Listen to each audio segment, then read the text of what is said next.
Diretamente do Brasil, Brasília, Distrito Federal. Quem vos fala, mestre Dinho, trazendo sempre informações na palma da sua mão, com notícias de utilidade pública, nacional e internacional. O mestre Dinho, eu quero aqui, antes de iniciar esta live, eu quero falar sobre o Pix do juiz Oscar Aníbal Chapan. Pix, Oscar Aníbal Chapan, @gmail.com. Repito, Oscar Aníbal Chapan, @gmail.com. Está na descrição desse vídeo. Quem vos fala é Mestre Dinho, do canal Mestre Dinho. As últimas notícias na palma da sua mão. É uma honra divulgar com responsabilidade as lives do juiz Oscar Aníbal Chapan, juiz arbitral, interventor, corregedor, internacional, interventor. É um homem comprometido com a justiça verdadeira, aquela que o povo clama. E antes de passar a palavra ao nosso juiz Oscar Aníbal Chapan, quero deixar claro com toda a coragem e temor a Deus que estamos enfrentando tempos difíceis. O Brasil, infelizmente, está sendo sequestrado por uma aliança criminosa entre terroristas, traficantes e comunistas. Esses inimigos da pátria se escondem atrás de cargos, estruturas e até instituições que deveriam servir ao povo, mas que hoje servem aos interesses do mal. Estou falando aqui que é o STF, que deveria ser guardião da Constituição.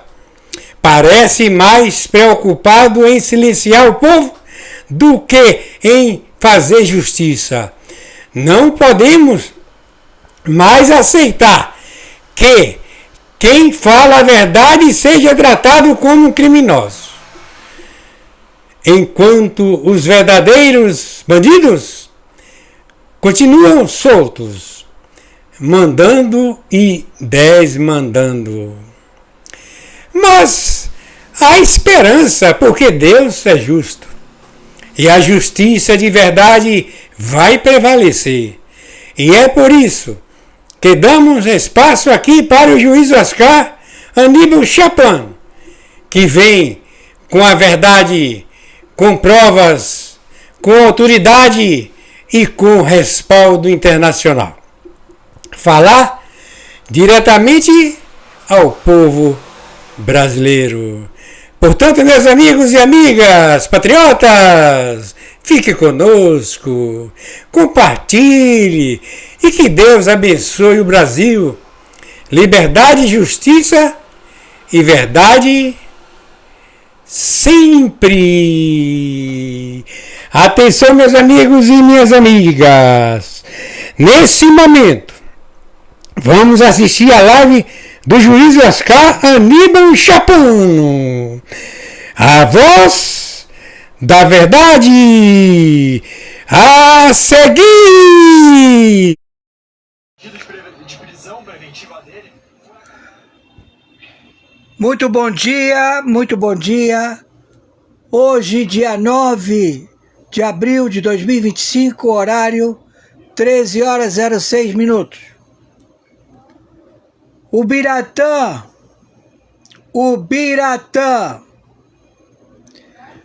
proprietário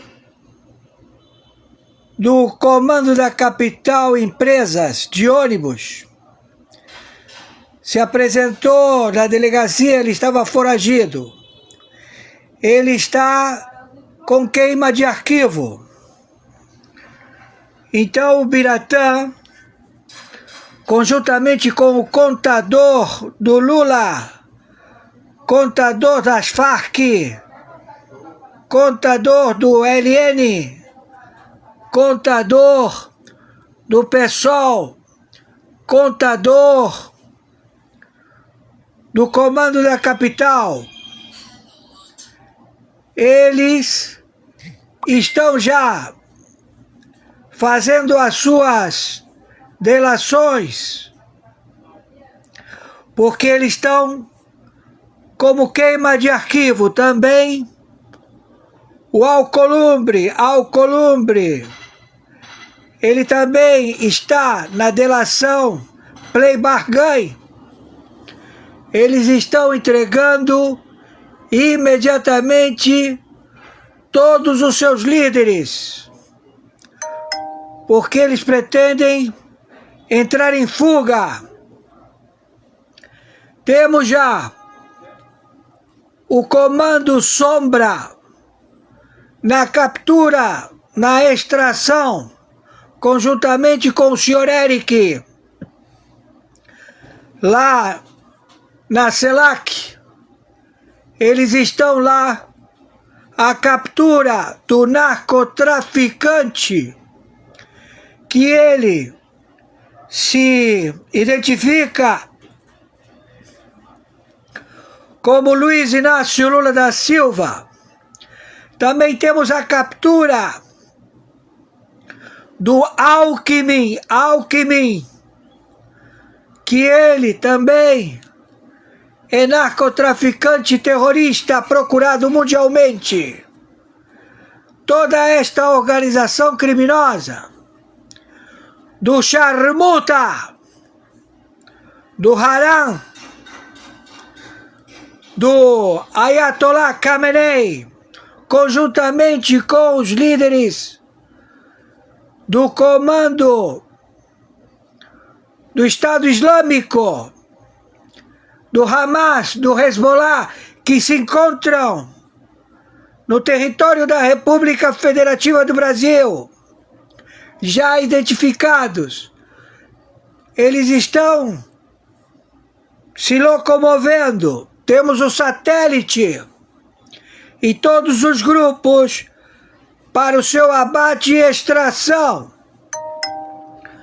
No momento, dia 9 de abril de 2025, horário 13 horas 12 minutos, temos também senadores, temos também líderes, deputados federais, deputados estaduais, prefeitos, governadores, todos envolvidos com o narcotráfico. Também o pleno da corte, dos desembargadores auxiliares, dos cartórios, dos 11 representantes do pleno da corte do Supremo Tribunal Federal, todos a serem abatidos pelo comando do senhor Eric. Estamos já na captura dos proprietários das emissoras de televisão, concessões, que têm contratos com o PCC, o Comando da Capital, com 88 facções, com o LN, com as Farc, que o capital está inserido nas suas contas particulares. Tudo já com vastas provas. Todos eles já são alvos a serem abatidos pelo senhor Eric. Não há como retroceder.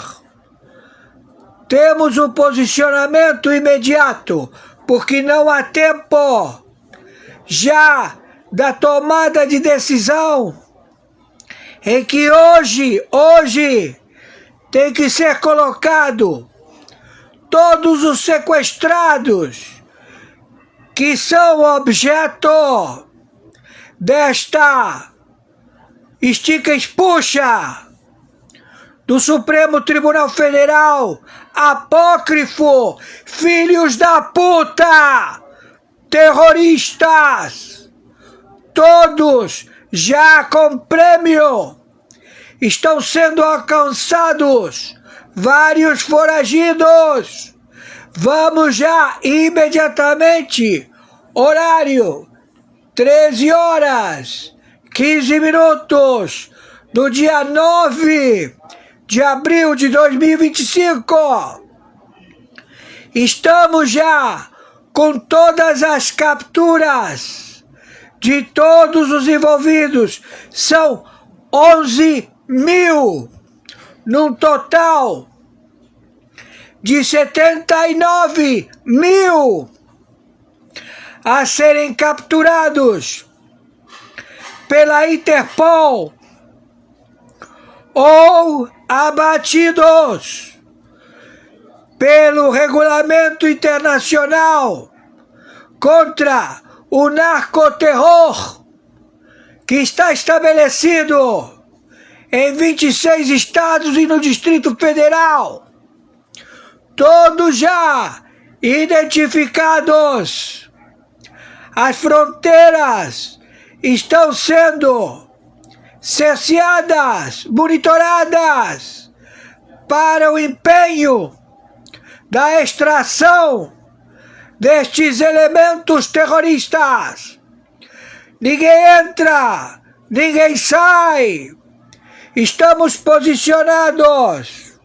O objetivo para liberar o território da República Federativa do Brasil de 10 países que fazem fronteira seca, 10 países do narcotráfico, 7 do Caribe, todos a serem extraídos, abatidos imediatamente.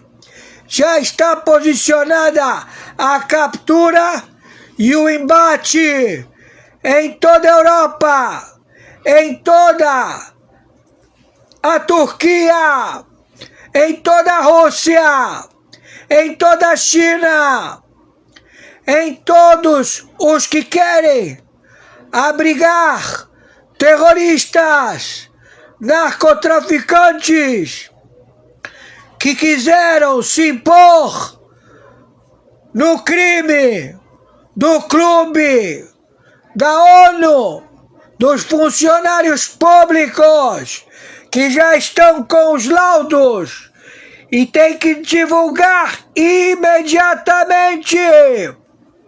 Eles querem postergar. Não há como postergar porque não há o que negociar. Não há barganha. É tiro e abate imediatamente este filho da puta. Está com a sua prisão determinada. Ele vai ser abatido. Abatido, a captura deste filho da puta que vai utilizar o nome dele verdadeiro, Moacir, porque o Lula morreu. O Lula é óbito. Estamos já, hoje, dia 9 de abril de 2025, exterminando todos os terroristas. Ayatollah Khamenei, devolve o dinheiro que você roubou da mesquita sagrada da Arábia Saudita, do Irã. Você nunca ajudou, nunca fez nada pelo povo do Irã. Você é um charmuta, traduzido, filho de uma puta. Viralize isto o máximo possível e conforme determinação, devo anunciar meu Pix. Meu nome e sobrenome é meu e-mail, oscaranimaltiapano@gmail.com. Plataforma Banco Mercado Pago. Meu Pix é meu CPF 510 466 44734. Banco Mercado Pago. Já temos a localização de todos os conglomerados financeiros que não estão conseguindo se evadir do território da República Federativa do Brasil e tem o seu capital confiscado. Entreguem-se ou morram abatidos pelos snipers do senhor Eric. Viralize isto o máximo possível. Selva!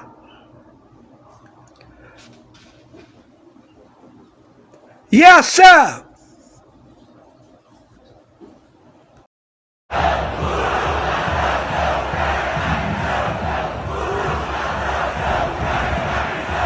Existem aí pessoas que estão dizendo que a direita está fragmentada, está dividida.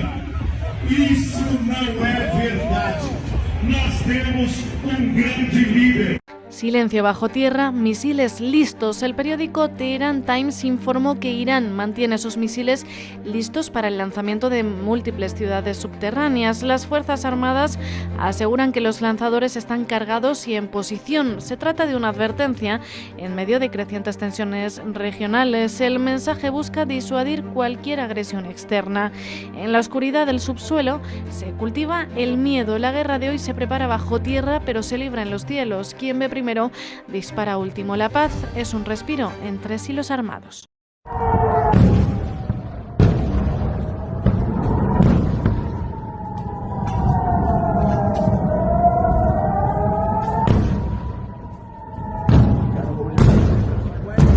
Hey, look at this Iranian cargo ship we've been tracking as it travels from China to Iran. This is its live location at the time I'm filming this. Now, neither China or Iran want us to know about this because this ship is carrying a bunch of sodium perchlorate. I think that's how you say it. It's a chemical that is used to make fuel for Iranian missiles. And we only know about this because Western intelligence officials told the Financial Times. Anyway, there's enough sodium perchlorate on this and one other ship to fuel around 260 mid-range Iranian missiles. The Chinese embassy in DC says that they know nothing about this. And experts think that China is doing this kind of covertly because they want to secretly help Iran build more missiles that they could potentially sell to Russia, who will use them in their war in Ukraine. It's a way to support Russia indirectly, and they were certainly hoping that Washington wouldn't find out.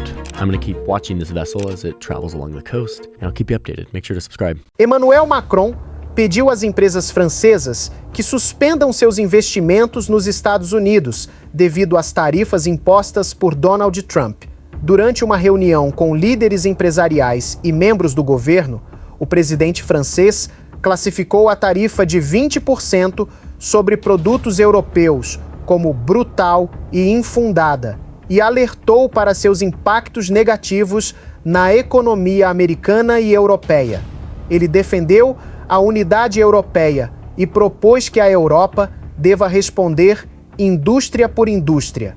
Bienvenido a nuestro canal. Si quieres estar informado al instante sobre los últimos acontecimientos en Oriente Medio, no olvides suscribirte a nuestro canal y activar las notificaciones.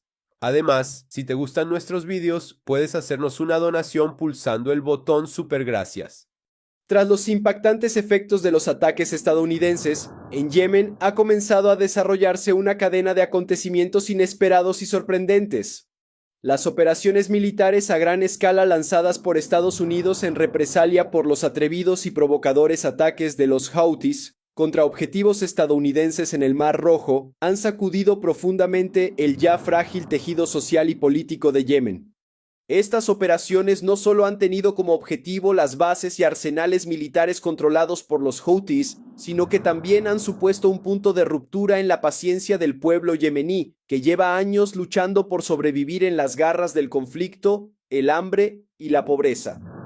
El intenso bombardeo estadounidense con aviones A-10 Thunderbolt Stolt y misiles Tomahawk causó graves daños a la infraestructura Houthi, pero el verdadero impacto fue en el espíritu del pueblo y en un nuevo movimiento de resistencia que ha surgido en el país.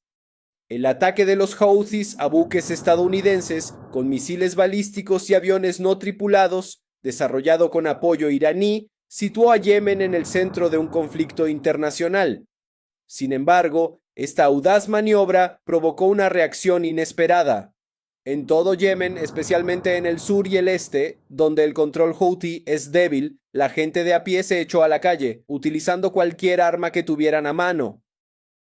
Esta ira se dirigía no solo a la devastación de los ataques aéreos estadounidenses, sino también a las políticas Houthis que habían sumido al país en el caos. El pueblo, que llevaba años viviendo bajo la opresión del gobierno Houthi, oprimido por los impuestos y privado de sus necesidades básicas, vio en esta crisis una oportunidad. El levantamiento pasó rápidamente de ser un movimiento popular desorganizado a una fuerza organizada, y en este proceso entraron en juego los restos de las fuerzas armadas yemeníes. Estas fuerzas, que en su día fueron el ejército del gobierno legítimo pero se disolvieron con los disturbios civiles, se fusionaron con milicias locales y formaron un frente común contra los Houthis. Esta nueva formación se convirtió en el símbolo de una valiente resistencia que desafiaba la hegemonía Houthi. Su primer éxito fue la captura de algunas aldeas controladas por los Houthis. Estas aldeas, situadas en el terreno montañoso y accidentado de Yemen, a menudo parecen tener poca importancia estratégica, pero desempeñan un papel fundamental como puntos de paso por los que transitan las líneas logísticas de los Houthi. El grupo que capturó estas aldeas está formado por hombres armados con lanzacohetes y subfusiles, carentes de formación militar, pero alimentados por la venganza. Su victoria no se limitó a ganancias territoriales, también despertó la esperanza entre la población anti-Houthi. Manteniendo este impulso, el grupo puso sus miras en un objetivo mayor: los puertos estratégicos. En concreto, los puertos de Hodeidah y Salif, en el Mar Rojo, son puntos vitales donde los Houthis reciben cargamentos de armas y controlan la ayuda humanitaria que entra en Yemen. Capturar estos puertos significa cortar una de las arterias económicas y militares de los Houthis. Al mismo tiempo, envía un mensaje internacional al grupo, demostrando su voluntad de tomar el destino de Yemen en sus propias manos. En un momento crítico, este avance se vio coronado por un apoyo sorprendente. Algunos almirantes de las filas Houthis, descontentos desde hace años con la política de los dirigentes, vieron en esta situación caótica una salida. Estos almirantes ocupan puestos importantes en el ala militar del movimiento Houthi. Estaban al mando de las lanchas y barcos de ataque que llevaban a cabo las operaciones navales del grupo. Nos gustaría hacerte un pequeño recordatorio. Si quieres estar informado al instante sobre los últimos acontecimientos del mundo, no olvides suscribirte a nuestro canal y activar las notificaciones. Si te gustan nuestros vídeos, puedes donar haciendo clic en el botón de super agradecimiento. Sin embargo, hartos de la estrategia iraní de convertir a Yemen en peón de un conflicto por delegación y de la intransigencia de los dirigentes Houthis, tomaron la audaz decisión de cambiar de bando. Apoyaron al grupo armado yemení y comenzaron a utilizar las armas de sus propias organizaciones contra los Houthis.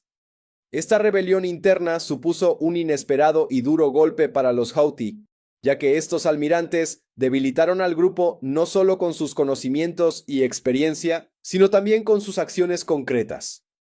El ejemplo más llamativo de estas acciones tuvo lugar en el puerto de Hodeidah.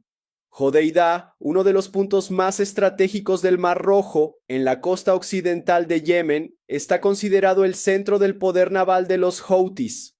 Además de ser la principal puerta de entrada de los envíos de armas iraníes, el puerto es también una base para los barcos de ataque de los Houthi. Los almirantes separatistas Houthi hicieron un movimiento dramático en este puerto, prendiendo fuego a las lanchas de ataque y a los barcos que controlaban. Estos buques ardieron en la oscuridad de la noche, convirtiendo el puerto en un lugar de conflagración. Las explosiones se vieron exacerbadas por la ignición de los tanques de combustible, llenando el cielo de un manto de humo naranja y negro. Este sabotaje minó gravemente la capacidad operativa de los Houthis en el Mar Rojo. Estas lanchas eran vehículos rápidos y ágiles utilizados en ataques contra buques estadounidenses y aliados. Al mismo tiempo, esta acción puso de manifiesto una fisura en las filas Houthi y reveló que la unidad interna del movimiento no era tan fuerte como se creía. Estos acontecimientos pueden alterar el equilibrio de poder en Yemen. Los ataques estadounidenses, el levantamiento popular, la fusión de las milicias locales con las fuerzas armadas yemeníes y esta inesperada traición desde dentro de las filas hutíes han comenzado a hacer tambalear la autoridad que los hutíes han forjado a lo largo de los años. Sin embargo, es demasiado pronto para estar seguros de un derrocamiento completo de los Houthis. El grupo sigue destacando por sus tácticas de defensa en terreno montañoso, el apoyo constante de Irán y el compromiso ideológico de sus militantes. Por otra parte, el éxito de esta nueva formación depende de si puede lograr su objetivo de apoderarse de puertos estratégicos y de cómo reaccionen los actores externos ante el caos. Yemen ha vuelto a convertirse en un tablero de ajedrez en el que se cruzan tanto la dinámica interna como las potencias internacionales, y tanto los ganadores como los perdedores de esta partida quedarán escritos en las páginas de la historia. Para sofocar esta caótica situación, se espera que Irán aumente su apoyo a los Houthis. En este contexto, la expansión de la ayuda logística, financiera y militar de Teherán a los Houthis se considera un reflejo de sus esfuerzos por consolidar su influencia en la región. En particular, la aceleración de la adquisición de armas por parte de Irán destaca como una medida que reforzará la mano de los Houthis. Esto puede incluir sofisticados sistemas de armamento como misiles balísticos, vehículos aéreos no tripulados y misiles antibuque. Hay informes de las Naciones Unidas y datos de los servicios de inteligencia estadounidenses que indican que Irán ha proporcionado este tipo de tecnologías a los Houthis en el pasado. Por otro lado, Estados Unidos, que no es indiferente a estos acontecimientos, planea dar un paso radical que cambiará la ecuación en Yemen. Por orden de Donald Trump, la idea de armar a la población local en Yemen está sobre la mesa. Esta estrategia va más allá de las intervenciones militares directas de Estados Unidos contra los Houthis y pretende remodelar la dinámica interna de Yemen. En concreto, al armar a las tribus anti-Houthi, a los grupos separatistas del sur y a las milicias prolegítimas del gobierno, la administración Trump pretende crear una fuerza contraria en las zonas controladas por los Houthi. Por ejemplo, grupos como el Consejo de Transición del Sur, en el sur de Yemen, podrían desempeñar un papel clave en esta política de armamento. Estos grupos ya son hostiles a los Houthis y podrían agradecer el apoyo estadounidense. Aunque esta estrategia añade una nueva dimensión a los esfuerzos por reprimir el levantamiento en Yemen, también conlleva graves riesgos. La difusión incontrolada de estas armas podría aumentar la probabilidad de que cayeran en manos de grupos radicales como Al-Qaeda. Nos gustaría hacerte un pequeño recordatorio. Si quieres estar informado al instante sobre los últimos acontecimientos del mundo, no olvides suscribirte a nuestro canal y activar las notificaciones. Si te gustan nuestros vídeos, puedes donar haciendo clic en el botón de super agradecimiento. Trump precisará de porta-aviões para me pressionar, diz Alexandre de Moraes. O ministro do Supremo, Alexandre de Moraes, virou Big Alex. Foi assim que a revista americana New Yorker traduziu o apelido Xandão em um perfil sobre o brasileiro publicado no começo de abril. Vocês entenderam, tá? Um juiz, que está testando seus poderes numa cruzada contra a direita no mundo. Moraes ironizou sobre a possibilidade de ceder a pressões do governo americano. Disse, entre aspas, que eles podem entrar com processos, podem colocar o Trump para falar. E completou: se eles mandarem um porta-aviões, aí a gente vê. Se o porta-aviões não chegar até o Lago Paranoá, não vai influenciar a decisão aqui no Brasil.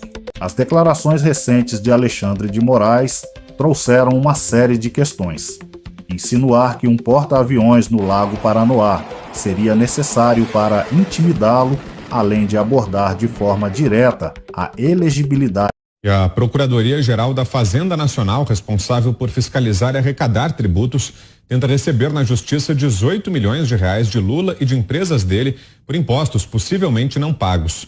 O órgão argumenta que, embora o Supremo Tribunal Federal tenha atuado sobre as condenações impostas ao petista, ele não está livre de ser cobrado. Em petição apresentada ao Tribunal Regional Federal da Terceira Região, o procurador da Fazenda Nacional, Daniel Wagner Gamboa, afirma que o STF não inocentou Lula, pois a ação não tratou do mérito da condenação, apenas da jurisprudência de quem deveria julgá-lo. Segundo revelado pela revista Veja, a estratégia jurídica de Lula é recorrer ao STF sob a alegação de que qualquer desdobramento da Lava Jato teria de ser anulado.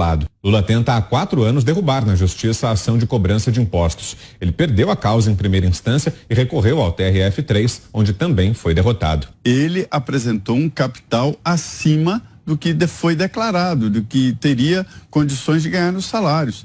Aí a Receita vai e cobra uma multa, e é uma multa pesada, e tem que ser uma multa pesada. Não é inocente mesmo, né? O Procurador-Geral da Fazenda tem razão. A decisão do STF não foi no mérito. Agora, até hoje, ninguém consegue achar uma palestra do ex-presidiário. William Bonner deu ao Lula esta condecoração de inocente. Então o Lula é inocente porque o William Bonner falou. Agora, ele vai dizer que é de um amigo dele. Eu até separei uma notícia. A gente falou disso aqui porque a história é maravilhosa. Campo Formoso, na Bahia. Campo Formoso. Campo Formoso, 71 mil habitantes. Olha a notícia recuperada do portal Metrópolis de junho desse ano, tá? 71 mil habitantes. Esse dinheiro que foi pego com esse cara, a suspeita é que seja dinheiro de emendas. Dessas emendas que foram mandadas para lá, Elô, olha o tamanho do montante, tá? O montante que recebeu essa cidade, Campo Formoso, que é uma cidade de pouquíssimos habitantes, 71 mil habitantes, só de emendas, que inclui o Elmar Nascimento, que era o candidato preferencial do Lira para assumir a presidência da Câmara no ano que vem, não vamos esquecer. Essa cidade, o prefeito é irmão do Elmar Nascimento, né? E o vereador que jogou a sacola de dinheiro pela janela é primo dele. Primo dele. Eles mandaram de emenda, Elô, sem nome, sem destinação, sem análise técnica, emenda Pix. 31 milhões de reais só em 2024. Para se ter uma ideia do tamanho do número de emenda, 31 milhões para essa cidade, Salvador, que é a capital da Bahia, recebeu 14. Caramba, então os caras mandaram o dobro de emenda, Chico. Lembra da cidade que tinha mais dentadura do que boca? Por aí, por aí. Aí na hora que a gente está discutindo a chantagem para receber a emenda, a Polícia Federal faz essa batida e... O Irã está em pânico. Estamos recebendo relatórios de que Trump já começou a usar os bombardeiros B-2 para atacar os Houthis no Iêmen. Veja, Trump posicionou 6 bombardeiros B-2 bem na porta do Irã. A mensagem está clara. Ou o Irã aceita um acordo nuclear ou o Ayatollah perde suas instalações nucleares. Agora, os mesmos bombardeiros B-2 estão sobrevoando os céus do Oriente Médio com total impunidade e destruindo bunkers subterrâneos que os Houthis possuem. Ouça isso, STF. In fact, in general, there is a huge problem with activists that are actually politicians in judges' robes. And that needs to stop. It's undermining the integrity, the reality, and the perception of the integrity of the legal system of the United States. And these fake judges should be ashamed of themselves. They are just pretending to be judges, but they are not.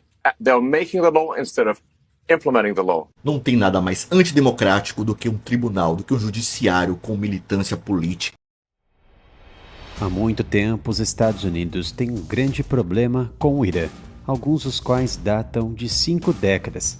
A ameaça que representa para Israel é o centro das atenções, especialmente para a administração Donald Trump, assim como suas ações desestabilizadoras no Oriente Médio por meio de suas forças de procuração, destaques aos terroristas Houthis. No entanto, a questão Irã também é pessoal. O Irã supostamente queria assassinar Trump, chegando até sugerir um ataque de drone contra ele, enquanto joga golfe. E sabemos muito bem as dificuldades na identificação e interceptação de dispositivos aéreos remotamente controlados de tamanho muito reduzido, perfeitos para carregar ogivas explosivas de até 5 quilos. aquelas empregadas para atacar blindados. Os Estados Unidos estão concentrando uma força militar nuclear e não nuclear impressionante no Oriente Médio, com bombardeiros furtivos, caças, aeronaves de apoio, grupos de ataque de porta-aviões, defesas aéreas e muito mais que se encaixam no perfil de uma operação aérea limitada e habilidades aprimoradas para defender interesses importantes, proteger ativos comerciais e atacar o Irã. Trump disse que preferiria um acordo sobre o programa nuclear do Irã a um confronto militar e disse em 7 de março que havia escrito a Khamenei para sugerir negociações. O primeiro oficial iraniano disse que uma primeira rodada de conversas indiretas poderia envolver mediadores de Omã, viajando entre as delegações iraniana e norte-americana. Foi então que Ali Khamenei autorizou o ministro das Relações Exteriores, Abbas Arakashi, ou seu vice, Majid Havanchi, a comparecer a quaisquer conversas em Mascat, na capital de Omã. Mas as tensões se elevaram mais ainda no último final de semana. O líder supremo, Khamenei, colocou todas as suas forças armadas em alerta máximo. A última vez que isso aconteceu foi na última semana de outubro de 2024, quando Israel lançou um grande ataque furtivo e sem ser detectado contra diversos pontos de defesa aérea e locais de fabricação de drones e de mísseis iranianos. O Irã claramente está reagindo às exigências dos Estados Unidos para que negocie diretamente seu programa nuclear ou seja bombardeado, alertando os vizinhos que hospedam bases americanas de que eles podem estar na linha de fogo caso se envolvam nos ataques. O Irã emitiu avisos ao Iraque, Kuwait, Emirados Árabes Unidos, Catar, Turquia e Bahrein de que qualquer apoio a um ataque dos Estados Unidos ao Irã, incluindo o uso de seu espaço aéreo ou território por militares dos Estados Unidos durante um ataque, seria considerado um ato de hostilidade. Os alertas de Donald Trump sobre uma ação militar contra o Irã têm agitado os nervos já tensos na região após a guerra aberta em Gaza e no Líbano, ataques militares no Iêmen, uma mudança de liderança na Síria e trocas de tiros entre israelenses e iranianos. Preocupações com uma conflagração regional mais ampla têm perturbado os estados ao redor do Golfo, um corpo de água limitado de um lado pelo Irã e do outro por monarquias árabes aliadas aos Estados Unidos, que transportam uma proporção significativa do suprimento global de petróleo. Os países árabes, apesar de manter relações com o Irã, não possuem grande afeto e ficariam ao lado dos Estados Unidos ou se manteriam pelo menos neutros em guerra iminente no Golfo Pérsico. Na quarta-feira, a mídia estatal iraniana informou que o Kuwait havia garantido ao Irã que não aceitaria nenhuma ação agressiva direcionada a outro país a partir de seu território. Agora o Irã está recorrendo e quase de joelhos para a Rússia intervir. E como isso está acontecendo? Vou explicar certinho. Mas antes, para quem me pergunta por que divulgo minha loja de camisetas, é porque a monetização do canal continua restringida pelo YouTube. Por isso peço seu apoio comprando as minhas camisetas da loja oficial, rumapinca.com/área militar. Ou se preferir, pode contribuir com qualquer valor para o meu Pix, canal areamilitaroff@gmail.com. A Rússia, aliada do Irã, disse na quinta-feira que as ameaças dos Estados Unidos de ataques aéreos contra a República Islâmica seriam inaceitáveis e na sexta-feira pediu moderação. O Irã está tentando ganhar mais apoio da Rússia, mas está cético sobre o comprometimento de Moscou com seu aliado. Segundo uma autoridade persa, isso depende da dinâmica do relacionamento entre Donald Trump e o presidente russo Vladimir Putin. No entanto, os Estados Unidos sabem da importância do Golfo Pérsico e uma guerra poderia mudar as estratégias econômica e militar na administração Trump. Ou essa possibilidade já poderia estar na mesa das discussões. Toda essa tempestade está relacionada ao desenvolvimento de urânio altamente enriquecido do Irã, que está próximo do nível de uma bomba nuclear. O Irã negou por muito tempo querer desenvolver uma arma nuclear do tipo. Porém, o Irã está acelerando dramaticamente o enriquecimento de urânio a patamares de até 60% de pureza, próximo ao nível de aproximadamente 90% para armas nucleares. E isso foi alertado pelo próprio órgão neutro de vigilância nuclear da ONU. Espero que tenham gostado do meu trabalho. Para continuar apoiando, basta se inscrever no novo canal, o Analytics, também dedicado a assuntos de geopolítica e defesa. Um canal reserva do Área Militar que teve a monetização e o engajamento do público restringidos pelo YouTube.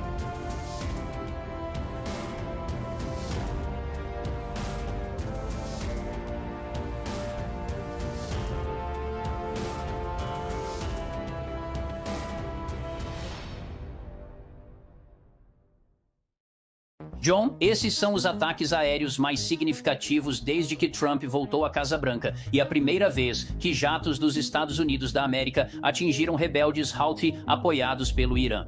Estamos atacando militarmente os Houthis. Isso não é algo passageiro para eles. Isso continuará até que vocês digam que atiraram nos navios e nos ativos.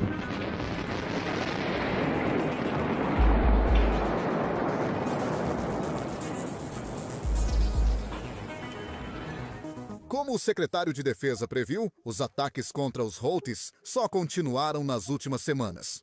O Irã só pode observar as forças americanas desmantelarem seu representante no Iêmen.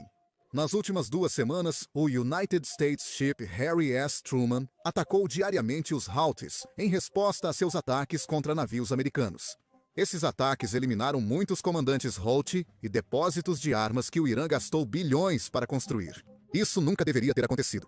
O Irã construiu este depósito de armas no subsolo, assim como suas instalações nucleares, esperando que as forças americanas nunca causassem danos sérios. Mas esses túneis falharam em proteger os Houthis e agora os líderes iranianos temem que as instalações nucleares do Irã sejam as próximas. Na verdade, o Irã está tão preocupado em proteger seus céus que acabou de anunciar que não ajudará mais os Houthis de maneira alguma. Analisemos como os Estados Unidos da América destruíram seriamente os Houthis, por que o Irã os está abandonando agora e qual será o próximo passo iraniano. Os Estados Unidos da América lançaram ataques recentes contra os Houthis. Durante a noite, os Estados Unidos da América realizaram uma grande missão de bombardeio no Iêmen, visando o que afirmam ser líderes Houthis e infraestrutura terrorista, segundo analistas. A campanha da administração Trump contra o Iêmen já dura cerca de 2 semanas. Olhando para a política, o que o exército está atualmente bombardeando e como isso é diferente da administração Biden? A administração Trump lançou diversos ataques, com mísseis, jatos e drones contra líderes Houthi, sua defesa aérea e locais de fabricação e armazenamento de armas, segundo identificação dos Estados Unidos da América. Uma das diferenças na abordagem da administração Biden, de acordo com os oficiais militares, é delegar autoridades aos comandantes, permitindo-lhes mais liberdade no tempo e nos alvos. E essa é a outra diferença. A campanha de Trump expandiu os alvos para incluir líderes e especialistas técnicos Houthi, conhecidos como Rede Houthi, segundo o almirante aposentado Kevin Donegan, ex-comandante da Marinha dos Estados Unidos da América no Oriente Médio. Inclui liderança, mas não no sentido de que todos com o sobrenome Houthi seriam necessariamente alvo. Seria a liderança daqueles que estão fazendo treinamento, ensinando aqueles que têm o entendimento de como empregar essas armas, que as montam e as constroem. Anik, eu comparei isso com o que fizemos contra a Al-Qaeda, Estado Islâmico do Iraque e Síria, ou Al-Qaeda na Península Arábica, aqui no Iêmen. Como ouviram, a atual campanha de ataques visa a liderança Houthi, pois são eles que decidem atacar navios dos Estados Unidos da América e outros navios comerciais no Mar Vermelho. Estamos perseguindo a liderança, e uma ótima maneira de monitorá-los é quando as bombas caem, pois eles se movimentam muito mais.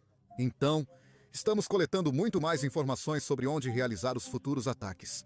Uma forma de coletar todas essas informações é por meio deste drone, MKQ-9 Reaper. Este drone também é às vezes chamado de drone Predator B, e é um veículo aéreo não tripulado. Ele é capaz de operações de voo controladas remotamente ou autônomas, e é desenvolvido pela General Atomics Aeronautical Systems. Os Reapers são empregados principalmente como um ativo de coleta de inteligência e, secundariamente, contra alvos de execução dinâmica. Com seu longo tempo de espera, sensores de longo alcance, comunicação multimodal e armas de precisão, ele possui capacidade única de realizar ataques, coordenação e reconhecimento contra alvos de alto valor e sensíveis ao tempo. Ideal para o Iêmen, especialmente agora. A tripulação básica deste drone consiste em um piloto qualificado para controlar a aeronave e comandar a missão, e um membro alistado para operar sensores e guiar armas. Felizmente, a tripulação nunca está em perigo. Mas como estamos sendo muito agressivos na coleta de inteligência com o drone, especialmente no Iêmen, voamos muito perto do chão. Isso significa que é um alvo mais fácil para os Houthis iemenitas.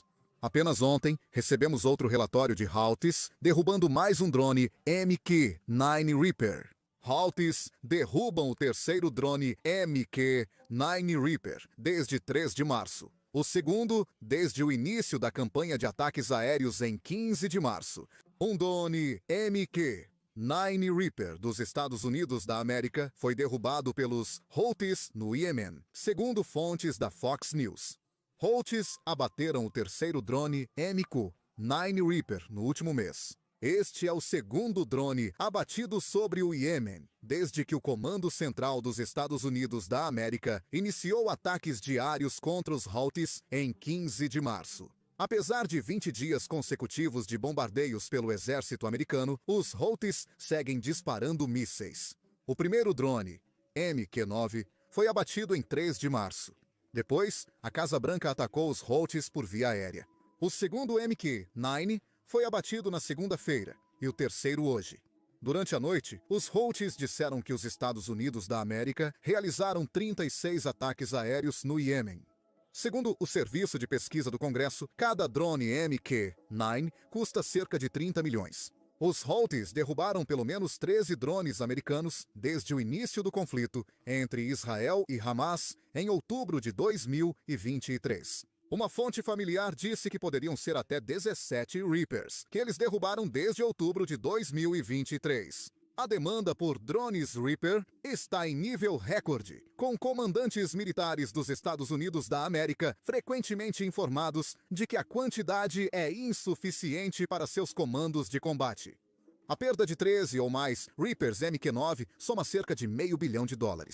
Até dezembro de 2024, os Estados Unidos da América têm 230 MQ-9s em seu arsenal, um oficial de defesa dos Estados Unidos da América informa a Fox News. Claramente, perder um MQ-9 é um revés caro, mas também temos que olhar para o outro lado disso. Está coletando informações e inteligência que, de outra forma, exigiria arriscar vidas de informantes ou soldados americanos em campo para obter. Então, estamos salvando vidas americanas, sacrificando, acho, o MQ-9 porque eles estão voando sozinhos para coletar informações que não teríamos de outra forma. E é exatamente por isso que é mais fácil para os Houthis derrubá-los. Mas também há a segunda parte desta história. Como os Houthis estão conseguindo todas as armas para derrubar drones americanos que custam até $30 milhões cada?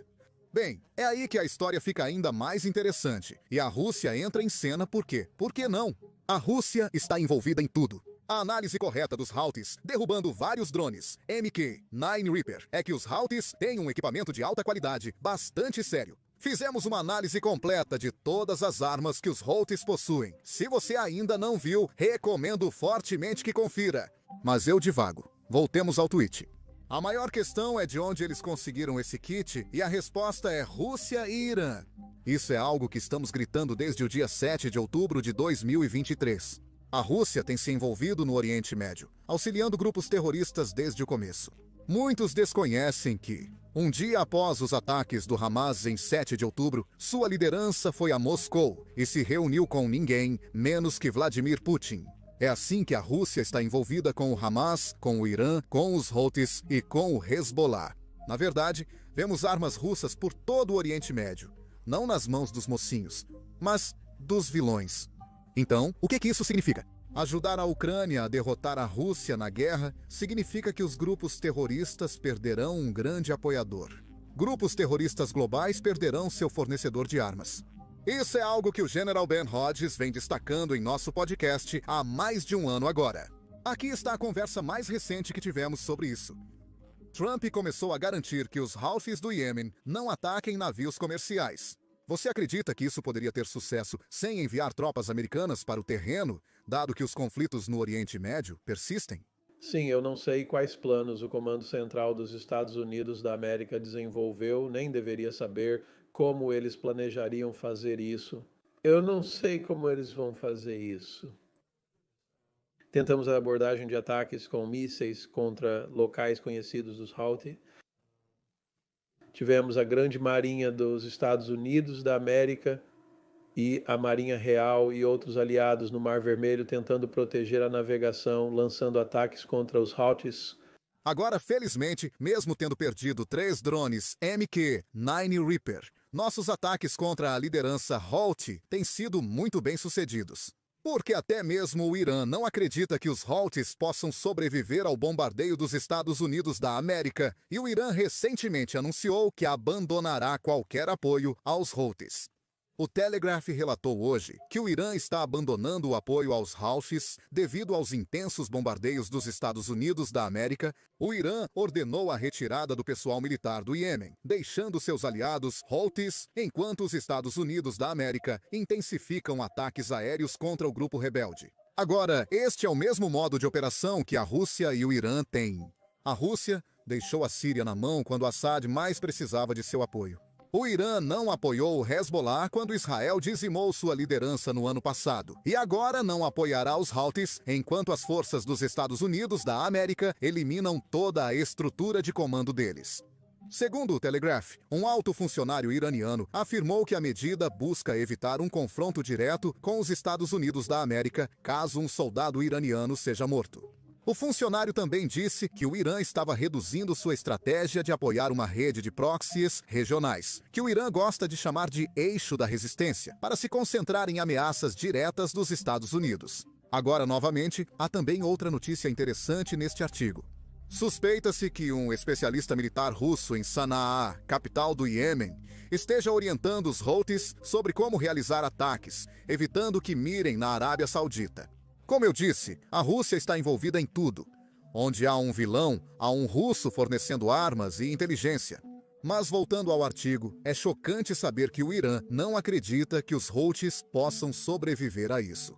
O Telegraph continua a dizer: a fonte do regime no Irã disse: a visão aqui é que os Houthis não serão capazes de sobreviver e estão vivendo seus últimos meses ou até dias. Então, não há motivo para mantê-los em nossa lista. Eles integravam uma mudança que incluía Nasrallah, ex-líder do Hezbollah, e Assad. Manter apenas uma fração dessa mudança para o futuro é ilógico. Isso é insano.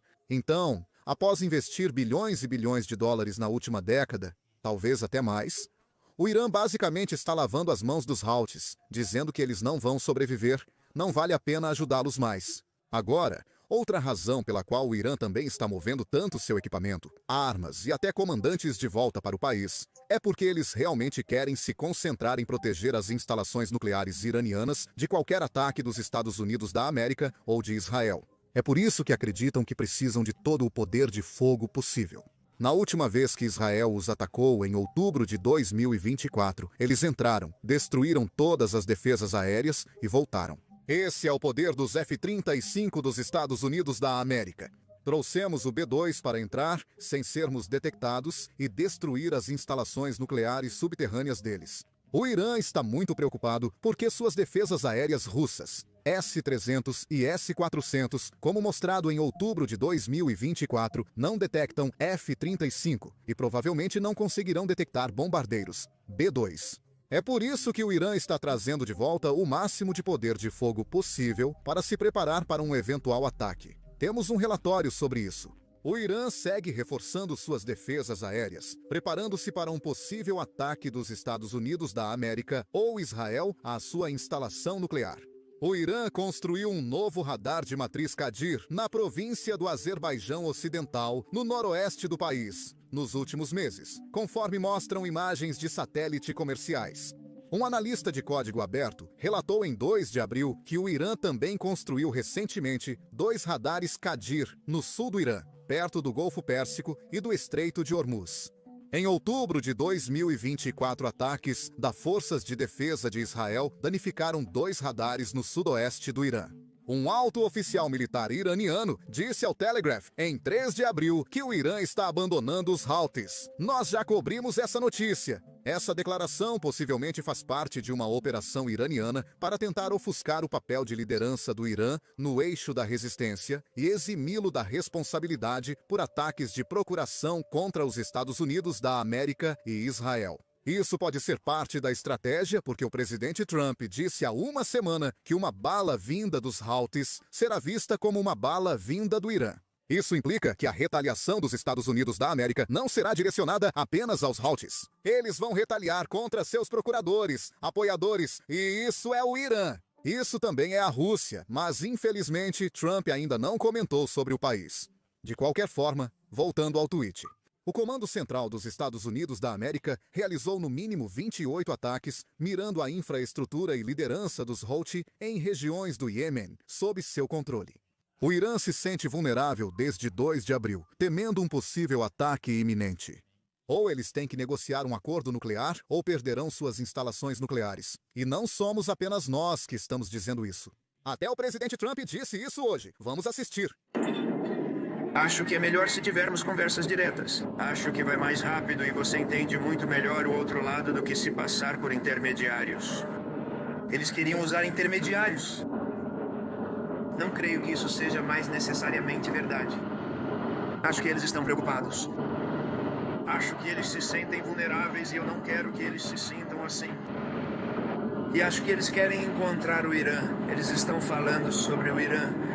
Você mencionou que eles não querem mais usar intermediários. Houve uma nova carta deles? Os Emirados Árabes Unidos te atualizaram sobre isso? Sim, tenho certeza de que eles gostariam de ter conversas diretas. Você poderia dizer algo sobre o que a carta do Irã dizia? Não, eu só estou te dizendo que acho que eles querem esquecer as cartas. Eu acho que eles querem ter conversas diretas. Os 6 bombardeiros V2 em Diego Garcia estão realmente estressando a liderança iraniana. Mas não são apenas os bombardeiros que os Estados Unidos da América prepararam para o Irã. O poder de fogo no Oriente Médio está fora do normal. Isso nem inclui o United States Ship Carl Vinson, outro porta-aviões que está vindo do Teatro do Pacífico para o Oriente Médio. Atualmente, ele está na Ásia a caminho do Mar Vermelho, mas deve chegar aqui muito em breve. Tenho certeza de que o Irã não ficará feliz quando tivermos outro porta-aviões no Oriente Médio pronto para destruir os Houthis. Atualmente, este é o poderio militar que os Estados Unidos da América e seus aliados possuem no Oriente Médio. A Marinha dos Estados Unidos da América tem o United States Ship Harry S. Truman no Mar Vermelho, United States Ship Gettysburg, United States Ship Stout, United States Ship Jason Dunham, United States Ship Sullivan e United States Naval Ship Arctic. Agora a União Europeia também tem suas fragatas lá. Eles têm o Italian Ship Federico Martinengo, Helicopter Ship Hydra. A Marinha Francesa também está no Golfo de Aden.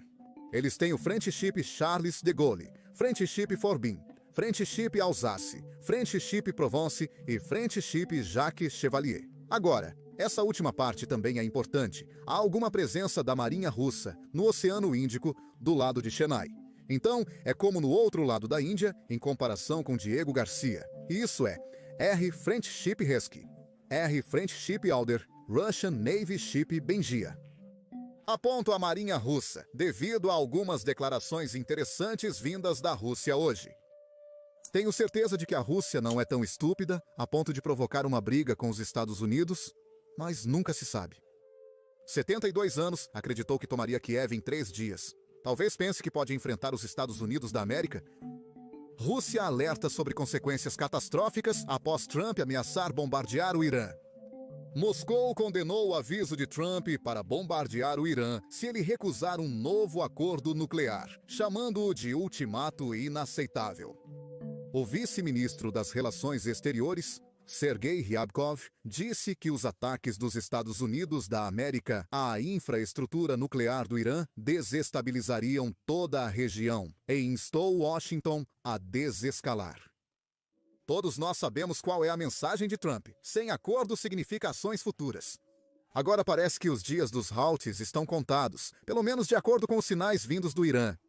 Então, eu rapidamente quis olhar para trás e ver como os Houthis passaram a controlar o território que eles controlam no Iêmen. E isso aconteceu através de uma sangrenta guerra civil, que começou apenas uma década atrás. O YouTube fez um anúncio surpreendente. Está pagando aos criadores 64 milhões de dólares por dia. Por quê? O YouTube atualmente não possui criadores suficientes. Por isso, você vê na sua página inicial vídeos com menos de 1000 visualizações, como este. Obviamente, isso não significa que todos devem começar um canal. Mas se você já se perguntou sobre começar um canal no YouTube, ou um canal sem rosto, agora é o momento perfeito. O YouTube está pagando milhões todos os dias para os criadores e está promovendo canais novos e menores agora mais do que nunca. Mas tenho certeza que você tem várias dúvidas sobre como começar e expandir um canal. Recebo essas perguntas constantemente de alguns de vocês por e-mail. Por isso, decidimos reunir todas as nossas dicas sobre o YouTube em um único treinamento intensivo gratuito.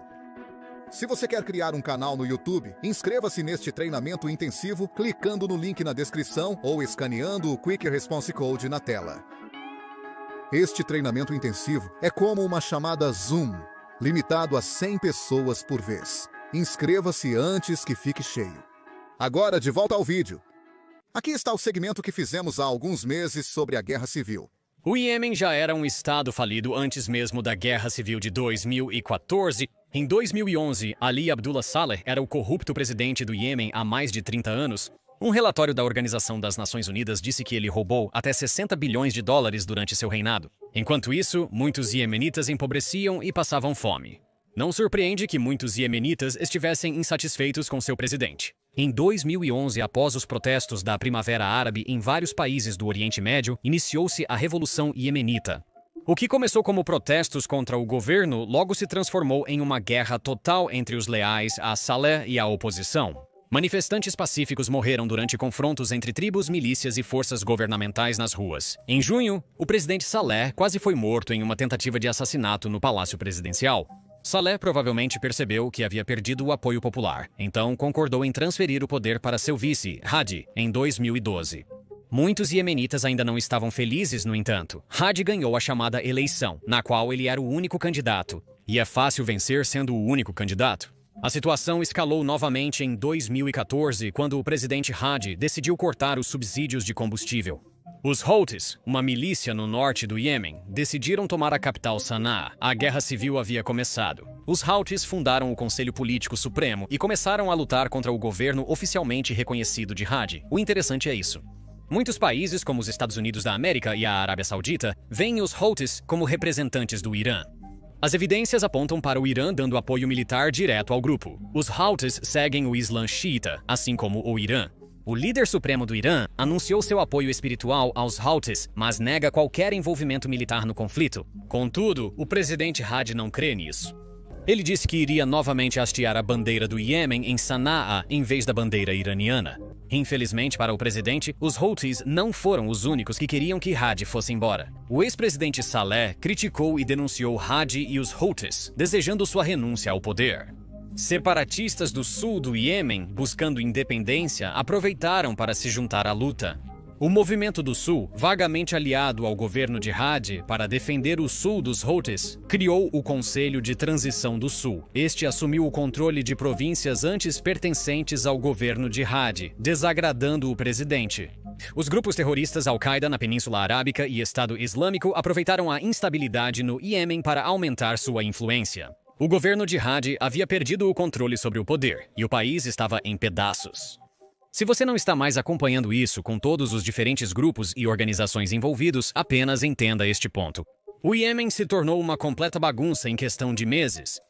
Quando os Houthis ameaçaram tomar Meca e Riad, duas cidades na Arábia Saudita, a situação ficou ainda mais fora de controle.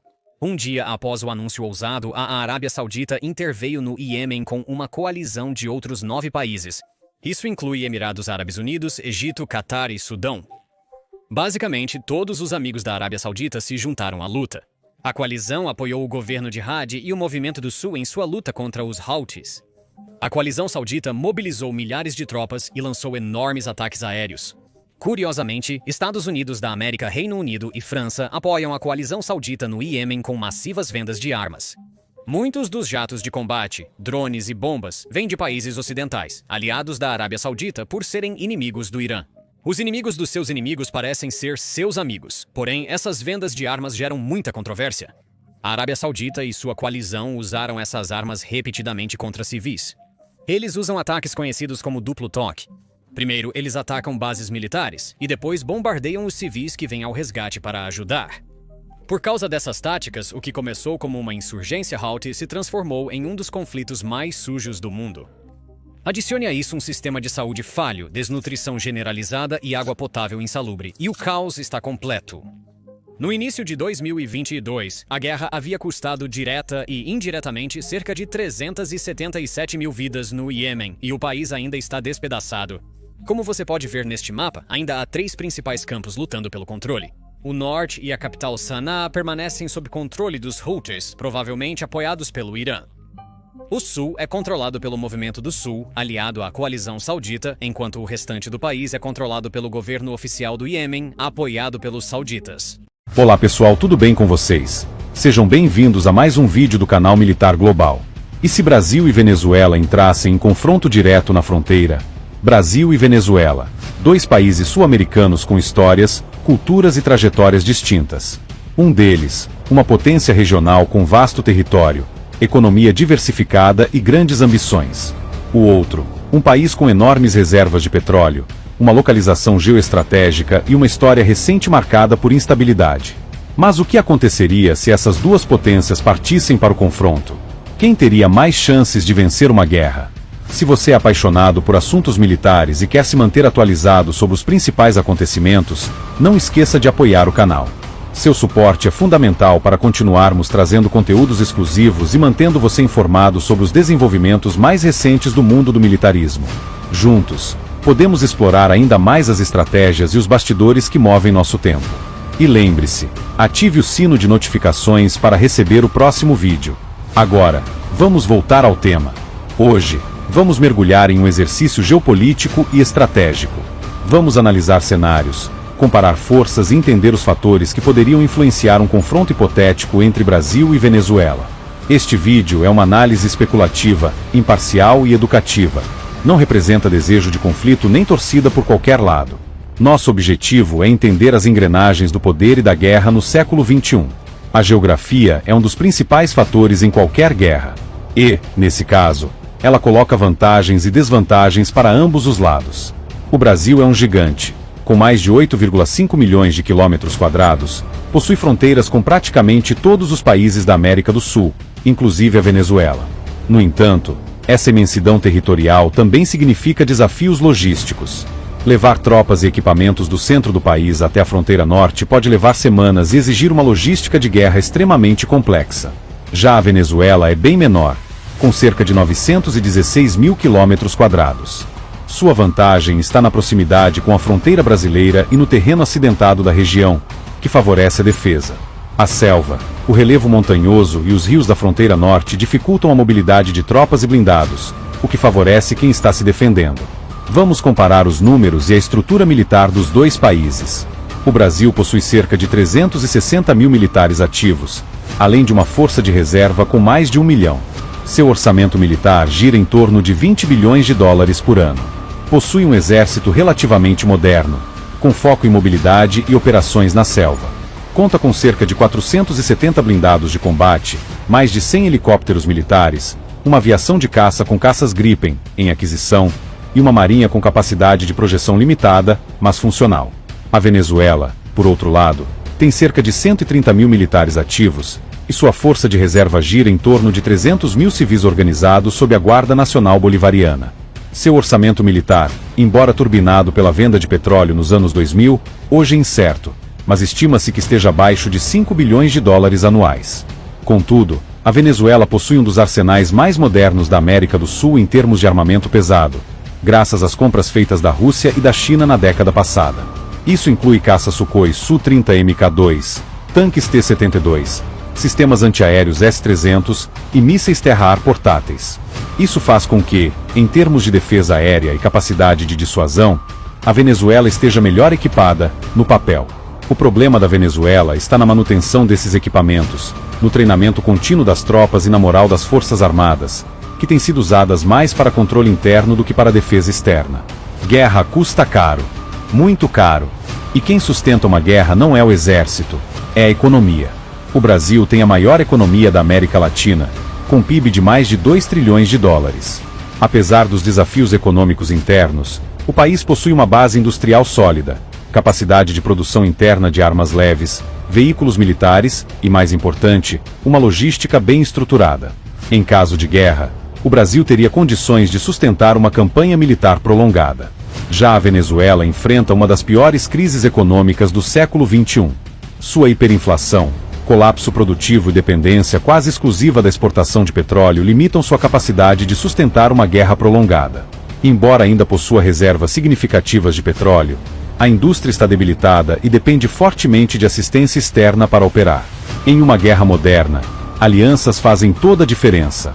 O Brasil possui relações diplomáticas sólidas com a maior parte do mundo ocidental, integra o BRICS, tem parcerias militares com os Estados Unidos, França, Suécia e outros países.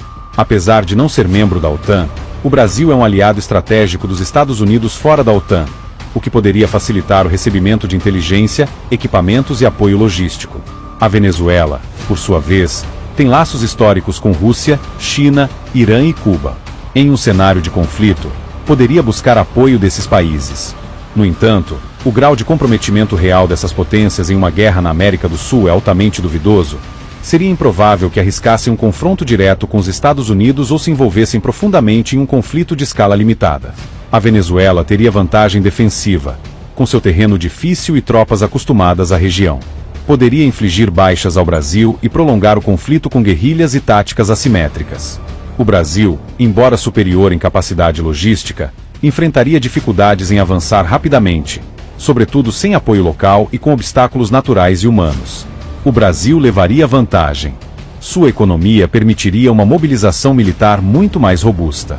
Sua superioridade numérica, tecnológica e logística pesaria com o tempo. A Venezuela, enfrentando problemas internos, escassez e instabilidade, teria dificuldades em manter o esforço de guerra por muito tempo. É preciso lembrar que a política interna dos dois países influencia diretamente sua capacidade de guerra.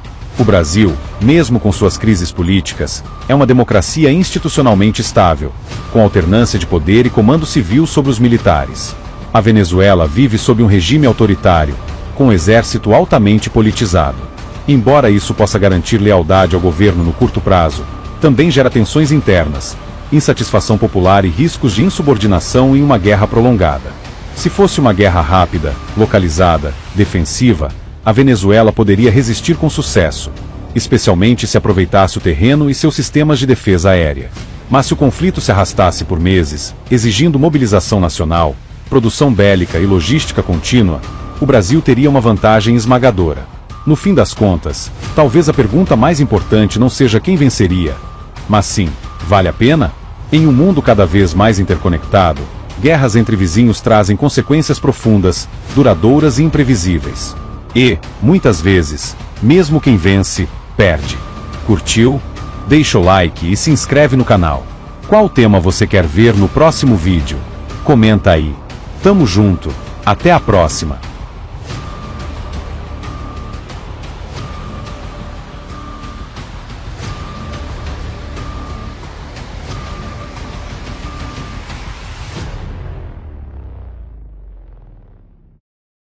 Urgente, urgentíssimo! Os Estados Unidos da América acabam de tomar uma decisão e deixa os ministros do STF sem saída. Se correr o bicho pega, se ficar o bicho come. Por essa os ministros do STF não esperavam. E não para por aí não. O MST sofreu um duro golpe. Meu irmão, uma hora a casa cai, né? E começou a cair pro MST. E olha só, jurista diz que clamor por anistia é resposta a julgamentos sem pé nem cabeça. Deixe o like, comente, compartilhe, se inscreva no canal. Não se esqueça de clicar no sininho para receber todas as notificações. Gostaria de mandar um forte abraço a todos os patriotas conservadores dos 4 cantos do Brasil e também no exterior. E sem mais delongas, vamos ao que interessa. Especialista afirma que protestos só existem em razão de abusos e contorcionismo do STF. O debate acerca da necessidade de anistia para as pessoas envolvidas nos atos de 8 de janeiro só existe em razão do trabalho mal feito por parte do Supremo Tribunal Federal. Esse é o entendimento do jurista André Marsiglia, para que o STF fez uma série de julgamentos com casos flagrantes de desproporcionalidade, abusos e contorcionismo jurídico. Tem dúvida? Tem dúvida? Tem dúvida? Então, patriotas, mostra claramente vícios processuais. Na verdade, esses ministros do STF, se fosse em outro país, eu não vou falar os Estados Unidos, não, vou falar em El Salvador. Uma hora dessa eles tinham perdido seus cargos. Se eles tomassem essas decisões e essas interpretações deles que eles estão tomando aqui no Brasil, uma hora dessa eles já tinham perdido seus cargos. O povo lá, juntamente com os deputados, senadores e o presidente lá, o Bukele, já tinha impeachmentado tudo. Já tinha colocado tudo para o olho da rua. Lá em El Salvador não tem chance, meu irmão. Interpretar a Constituição, julgar, perseguir pessoas através de politicagem. Ah, meu irmão, rapaz, em El Salvador, mas no Brasil, né?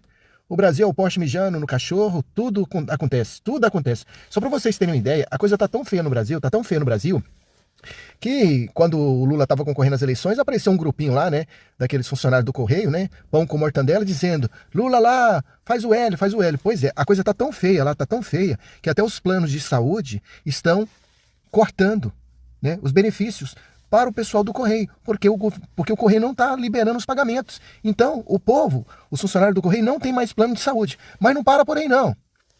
É o Gilberto Gil, eu acho que é o Gilberto Gil mesmo. Os Correios tá patrocinando uma turnê de 4 milhões. É do Gilberto Gil. Só para vocês entenderem, gente. Gilberto Gil, 4 milhões. Os Correios estão no vermelho, à beira da falência, e tá patrocinando aí uma turnê. Gilberto Gil, 4 milhões. Daí já deu para vocês entenderem, né? Que o Brasil não é para amadores. Patriotas, a ala conservadora dá resposta na altura contra esses invasores de terra, MST. Vem comigo para vocês saberem de toda a verdade. Em resposta ao MST, Santa Catarina cria movimento dos trabalhadores com terra. Há um acampamento da iniciativa no oeste catarinense com o objetivo de combater a campanha de invasões Abril Vermelho. O governador de Santa Catarina, Jorginho Melo, anunciou a criação do Movimento dos Trabalhadores com Terra, MCT, em uma publicação nas redes sociais no último domingo 6. Ele mostra um acampamento promovido pela iniciativa que consiste em uma reação ao Movimento dos Trabalhadores Sem Terra, MST.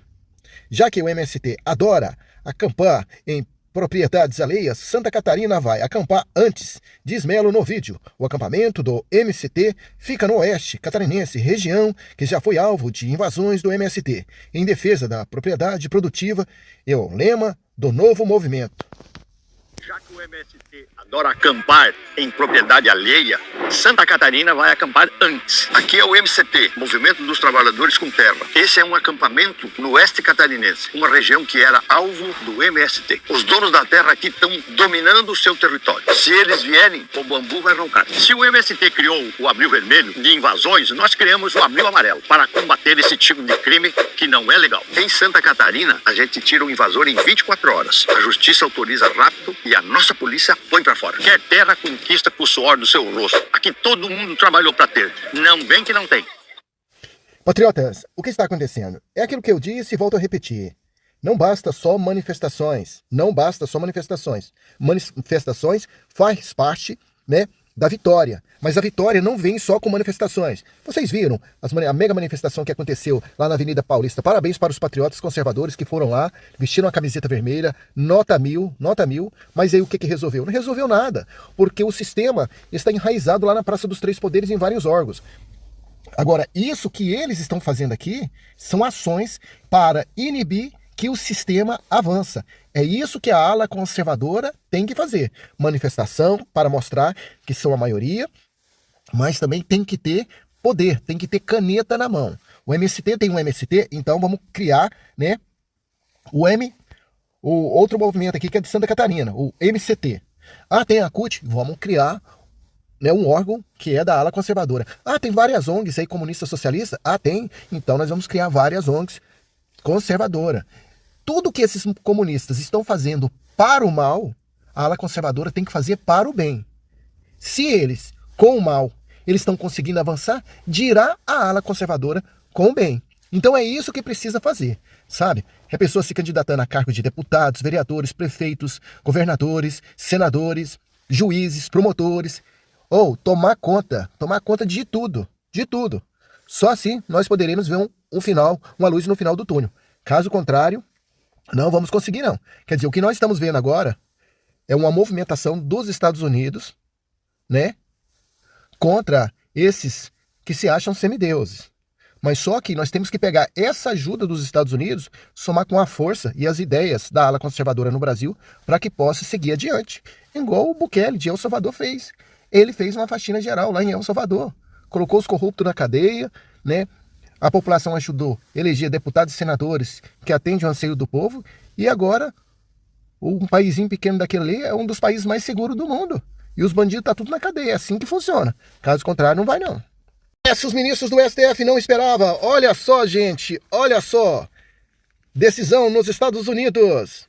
Urgente, ministros são convidados para evento nos Estados Unidos e tensão toma do STF diante do levante de Eduardo Bolsonaro. E aí, será que os ministros vão? Ministro Alexandre de Moraes? Se for por lá mesmo, fica, hein? Alguns ministros do Supremo Tribunal Federal, STF, como Luiz Roberto Barroso, Gilmar Mendes, foram convidados para ir aos Estados Unidos em maio para participar de um fórum de investimento organizado pelo Grupo Líder, liderado por João Dória. O evento está marcado para o dia 13, em Nova York, e reunirá autoridades dos 3 poderes, mesmo em meio a pressões internacionais promovidas por parlamentares brasileiros. O Procurador-Geral da República, Paulo Gonetti, confirmou presença no encontro, conforme reportado pelo portal Metrópolis. A presença das autoridades ocorre em um momento delicado. O deputado federal, licenciado Eduardo Bolsonaro, PLSP, tem conduzido uma campanha nos Estados Unidos buscando apoio para a imposição de sanções a ministros do STF e ao PGR. O motivo seria, segundo ele, a suposta violações à liberdade de expressões em decisões judiciais recentes. A iniciativa de Eduardo Bolsonaro busca sensibilizar lideranças do Partido Republicano, especialmente ligados ao círculo do ex-presidente Donald Trump, para que adotem medidas contra autoridades brasileiras envolvidas em decisões consideradas repressoras a manifestações políticas. Além de Barroso, Gilmar Mendes e Gonetti, o fórum também terá a presença de outras figuras influentes da política nacional, como os presidentes da Câmara dos Deputados Hugo Mota, republicano, e do Senado Federal Davi Alcolumbre, União, AP. Governadores de diversos estados também devem compor a comitiva brasileira no evento. Ibanez Rocha, Cláudio Castro, Ratinho, Júnior, Ronaldo Caiado, Heber Barbalha, Eduardo Leite estão entre os confirmados. A expectativa é que o evento sirva como um espaço para articulações políticas, econômicas e internacionais, mesmo diante das crescentes tensões entre parte da direita brasileira e integrantes do judiciário. Então tá aí.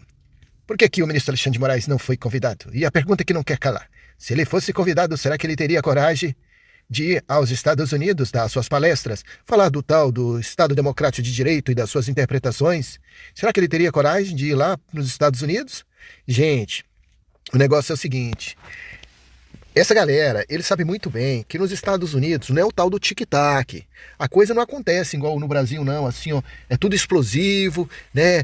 Pescas probatórias, vamos prender esse aqui para ver se através da prisão dele nós encontramos alguma coisa para punir outras pessoas inocentes. Não, lá nos Estados Unidos tem isso não, lá tem um ritual.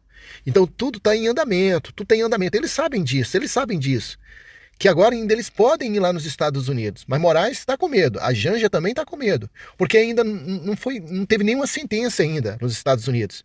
Mas o Moraes está com medo porque de repente pensa, Moraes está lá nos Estados Unidos, aí o Donald Trump toma a decisão e aplica a Lei Magnitsky e aplica outras decisões contra ele. Aí vai, né, que o judiciário lá que está com alguns processos contra Moraes dá a causa ganha para o Donald Trump e o CEO da Rambo.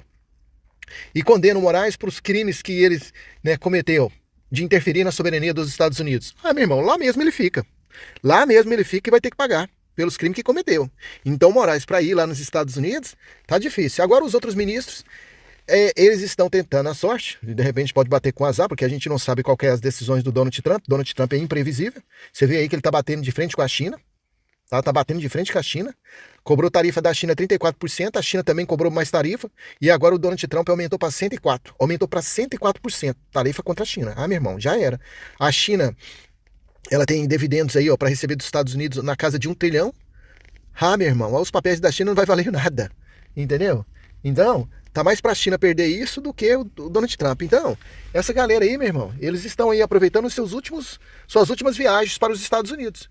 Porque daqui a uns tempos eles não vão poder ir nos Estados Unidos, não. Se ir nos Estados Unidos, lá mesmo eles ficam. Lá mesmo eles ficam, viu? Uma declaração de guerra, Glauber, o processo contra ti, contra o pessoal e contra a esquerda brasileira. Eu vou dizer uma coisa aqui. Se eu tivesse no plenário naquele momento, eu tinha dado murro nele. O Conselho de Ética da Câmara está em meio a uma das discussões mais acaloradas dos últimos tempos. A cassação do deputado Glauber Braga do PSOL por quebra de decoro parlamentar. Mas, mesmo com a corda no pescoço, o deputado e seus aliados não recuaram. Ao contrário, partiram para o ataque em uma tentativa desesperada de escapar do veredito. O advogado de Glauber Braga, em uma manobra polêmica, lançou suspeitas infundadas sobre a integridade da comissão, questionando a imparcialidade do relator e ameaçando levar o caso ao Supremo Tribunal Federal, caso a decisão seja desfavorável. Uma estratégia clara de intimidação, revelando o medo de enfrentar as consequências de suas ações. Mas as declarações mais escandalosas vieram de seus colegas de esquerda. O deputado Lidbeck Farias afirmou que, se estivesse na mesma situação, teria agido de forma ainda mais radical, como se desafiar os limites da ética fosse algo a ser glorificado. Já a deputada Fernanda Melchiona, do PSOL, foi além. Declarou que caçar Glauber Braga seria uma declaração de guerra contra o PSOL e a esquerda. No entanto, nem todas as tentativas de manipulação passaram despercebidas. O deputado Kim Kataguiri, com argumentos firmes e baseados em fatos, desmontou ponto a ponto as narrativas falsas e as justificativas vazias apresentadas pela defesa de Glauber e seus aliados. Veja. É só para ter a confirmação. Então não houve a apresentação à mesa de qualquer modificação do relatório em relação à sessão anterior. A mesa não recebeu nenhum tipo de alteração. Obrigado. A gente gostaria de solicitar uma questão de ordem por parte do advogado que me representa, Dr. Maimone.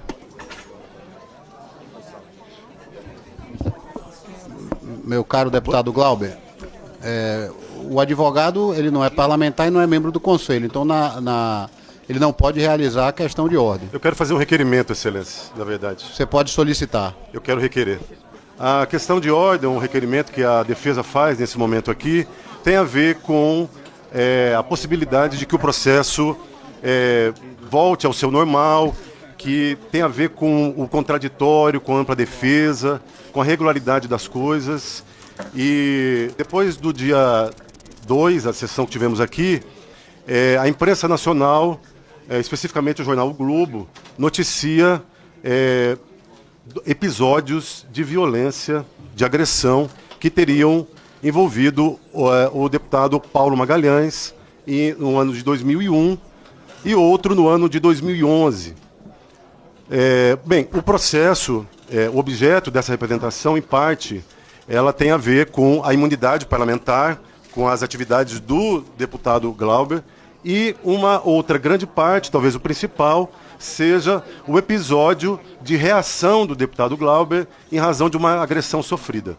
Então, os casos guardam alguma semelhança, senhor presidente, senhor relator, e nessas circunstâncias, o direito brasileiro, regras internacionais relativas à imparcialidade, relativas à isenção do julgador, e eu digo isso não só com relação ao relator, mas também a isenção que é necessária ao Conselho de Ética, nesse caso, pedem que nessas circunstâncias, em face do envolvimento psicológico, do envolvimento com a questão, com a possibilidade, inclusive, excelências, de que esse envolvimento permita, de alguma forma, que o relator venha a, de alguma forma, expiar o seu pecado ocasionado há alguns anos atrás. E também, excelências, trata-se de um fato novo, superveniente à apresentação do relatório e ao trâmite do processo, do qual a defesa não tinha conhecimento e ficou sabendo através dessa matéria do jornalista Bernardo Melo, do jornal O Globo. Bem, por fim, excelências, pede que seja considerada para todos os fins, inclusive com relação ao relatório e ao trâmite dessa representação, e a defesa pede que argue, portanto, essa suspeição superveniente do relator, pede que o processo seja suspenso até que esse caso seja apreciado e, após essa apreciação, seja procedente o pedido de suspeição do relator por razões expostas aqui e também por esse pedido expresso, que vamos fazer o protocolo no Conselho de Ética, e acatada essa suspeição do relator, que seja escolhido novo relator e que sejam apreciados e verificados novos atos aqui no Conselho de Ética. A ação realizada nesse Conselho no dia de hoje, ela pode vir a ser judicializada. Então é fundamental... Alô, alô? Estou ouvindo alto e claro. Está ouvindo? Então é fundamental que a gente tenha todas as questões de ordem, as colocações, os requerimentos apresentados pelo advogado possam ser avaliados pela mesa se houver necessidade de um recurso judicial a partir daquilo que aqui ficar definido. Pois não. Obrigado, excelência. Então, continuar a apreciação das questões aqui no Conselho de Ética hoje, pairando sobre o relator uma suspeita de suspeição, isso pode ocasionar nulidades, excelência. Então, como foi pedido, eu reitero que esse Conselho de Ética suspenda essa sessão até que se resolva a questão da suspeição do relator. Nós sabemos da delicadeza desse caso, presidente.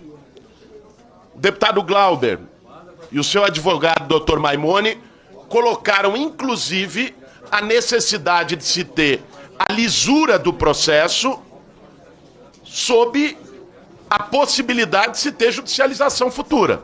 O requerimento trazido e apresentado a essa mesa pelo advogado do deputado Glauber, que coloca um pedido de suspeição. Veja, e aí não se trata de lógica de processo jurídico e lógica do Conselho de Ética.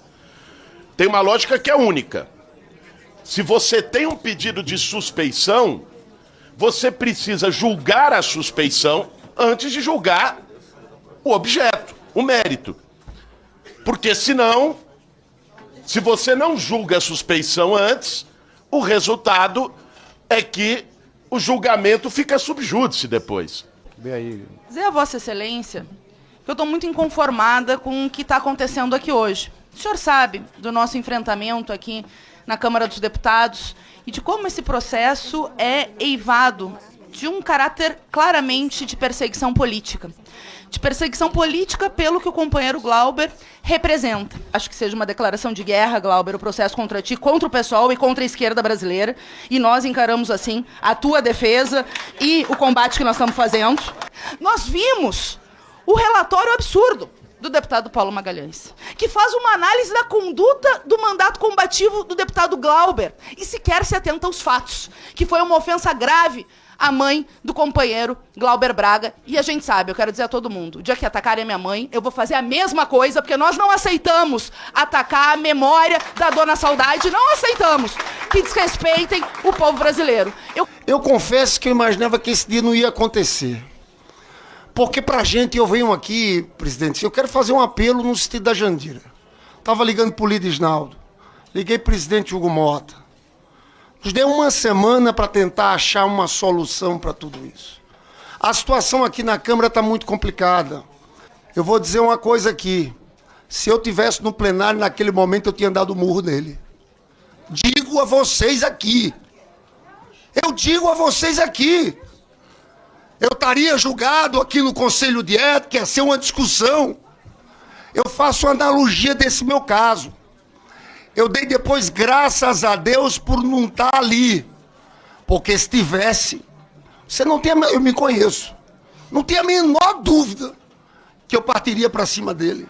Senhor presidente, Leir Lomanto, senhor relator, deputado Paulo Magalhães, quero colocar aqui primeiro, elogiar o trabalho do relator em de fato trazer ordem para essa casa, em de fato trazer um exemplo de postura de parlamentares que devem ter dentro dessa casa, né? O decoro parlamentar, infelizmente, é uma coisa que parece que está fora de moda, né? Agressões físicas, né, entre parlamentares, agressões de parlamentares em relação a outras pessoas têm acontecido sem que nenhuma sanção, sem que nenhuma punição seja aplicada. Eu acho que esse caso é emblemático, né, que o deputado Glauber Braga agride primeiro, né, mentindo, dizendo que no dia tinha sido provocado, que no dia tinha sido abordado, quando as próprias imagens, e eu vejo aqui parlamentares que não viram essas imagens que foram enviadas pelo Departamento da Polícia Legislativa da Câmara dos Deputados, as próprias gravações demonstram que, na verdade, foi o contrário. Na verdade, foi o deputado Glauber Braga que abordou o senhor Gabriel Costenaro e que, inclusive, outros parlamentares e assessores do deputado Glauber Braga tentaram segurá-lo e impedir que ele continuasse com a agressão. Ele, descontrolado, partiu para cima, efetivou a agressão e ainda se orgulha disso e traz os seus pares para dizer que outros parlamentares do PSOL e do PT para dizer que fariam até pior na situação do Glauber Braga, mas mais uma vez todos eles repetindo a mentira dita aqui, facilmente verificável nos autos do processo, de que o deputado Glauber que teria sido o abordado, né, e não o contrário. E para além disso, né, quando eu no dia fui, né, ao DEPOL para saber o que estava acontecendo, para entender a situação da agressão, fui eu mesmo, né, o deputado Glauber Braga ficou mais uma vez descontrolado ao me ver no DEPOL, passou a fazer acusações contra mim, passou a me chamar de defensor do nazismo, coisa que alguns dos seus colegas, inclusive o deputado Ivan, que está aqui, já foi condenado na justiça com trânsito e julgado, inclusive já depositou a indenização na minha conta, assim como outros que fizeram exatamente a mesma acusação. Então, não apenas a responsabilização com a cassação do seu mandato e dos seus direitos políticos durante 8 anos, mas também a responsabilização criminal e civil na justiça, não tenho a menor dúvida de que o senhor deputado Glauber Braga vai responder por todos esses atos, né? Então, eu acho muito curioso ver aqui neste Conselho de Ética,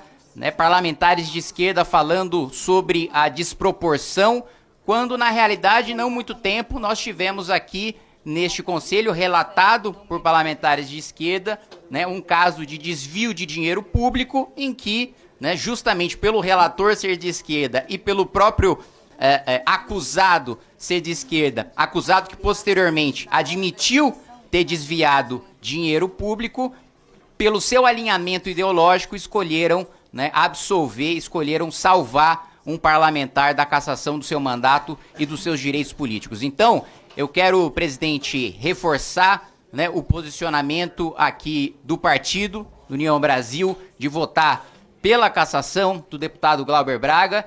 Acho que dentro deste Conselho de Ética já ficou muito claro pelo próprio requerimento de retirada de pauta que há um entendimento amplo nessa casa de que posturas como a do deputado Glauber são absolutamente inaceitáveis. Salvo engano, o placar foi de 14-5. Placar semelhante deve ser o do mérito, a da cassação do parlamentar, que deve ser encaminhada ao plenário da Câmara dos Deputados, e espero que isso sirva de lição para qualquer outro parlamentar que faça acusação infundada contra outro, que parta para agressão contra outro parlamentar ou contra um cidadão qualquer que esteja dentro da Câmara dos Deputados, e que também haja um mínimo de decência e um mínimo de decoro de comportamento dos parlamentares a partir de uma posição firme e correta desse Conselho de Ética.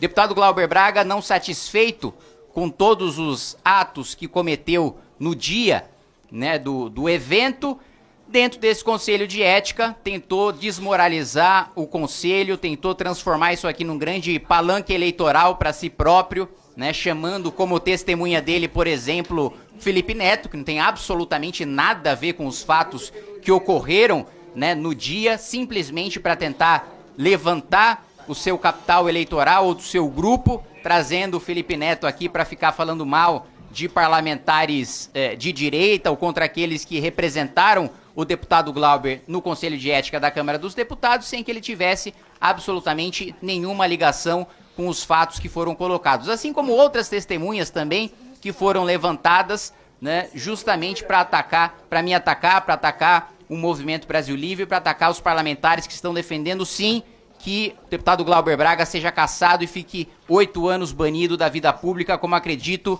que não só esse Conselho vai aprovar, mas também o plenário da Câmara dos Deputados. Né? Recorreu ao Supremo Tribunal Federal, o Supremo Tribunal Federal negou, né, o recurso do deputado Glauber em relação à oitiva de testemunhas desse Conselho de Ética. Então, por mais que haja ameaças aqui em relação à judicialização do processo, esse Conselho teve uma postura absolutamente irretocável, com a condução da presidência do deputado Leuri, com a relatoria do deputado Paulo Magalhães. Não, obviamente, né, o PSOL vai questionar na justiça, como questiona, aliás, todas as votações em projetos de lei em que eles são derrotados nessa casa, por não terem voto popular para construir uma maioria e para, de fato, representar a população em apresentar e aprovar políticas públicas, recorrem ao Supremo Tribunal Federal para argumentar que tudo aquilo que eles discordam é inconstitucional e, por isso, o Supremo deveria legislar no sentido que eles queriam, mas, no final das contas, não tenho dúvida de que a Justiça vai reconhecer toda a correção desse processo, todos os direitos de contraditório e ampla defesa que foram exercidos pelo deputado Glauber, que me pareceu estar mais preocupado em atacar os seus adversários políticos do que, de fato, rebater todas as acusações que foram feitas contra ele, que foram amplamente comprovadas pelos autos do processo, que, infelizmente, eu vejo aqui parlamentares de esquerda saindo em defesa do deputado Glauber, sem não ter tirado ali 20 minutos para ler as 16 páginas do voto do deputado Paulo Magalhães. Obrigado, presidente. Se Glauber Braga for cassado, será um golpe duro para o PSOL e para a esquerda brasileira. Não apenas pelo simbolismo político, mas porque expõe a hipocrisia de quem prega valores morais, mas age de maneira oposta quando convém. Será a maior derrota nos últimos anos para esse grupo, que insiste em transformar a política em um palco de confrontos ideológicos, ignorando os princípios básicos da ética e da transparência.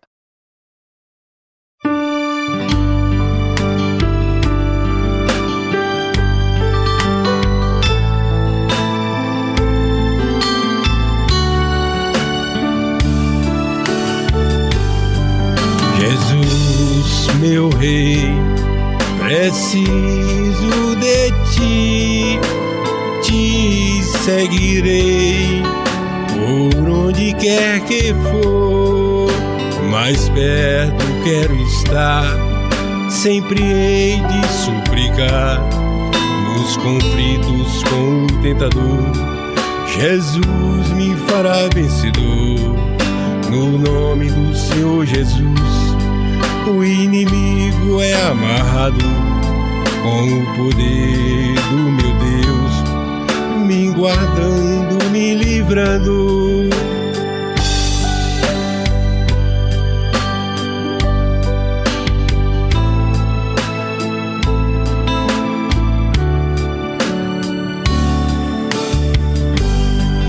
Jesus, meu rei, preciso de ti, te seguirei por onde quer que for, neste mundo sem razão, só Jesus é a solução, com toda a razão de ser, Jesus me fez renascer, nos momentos mais incertos, quando tenho algum problema, Jesus, amigo certo, renovando minha vida.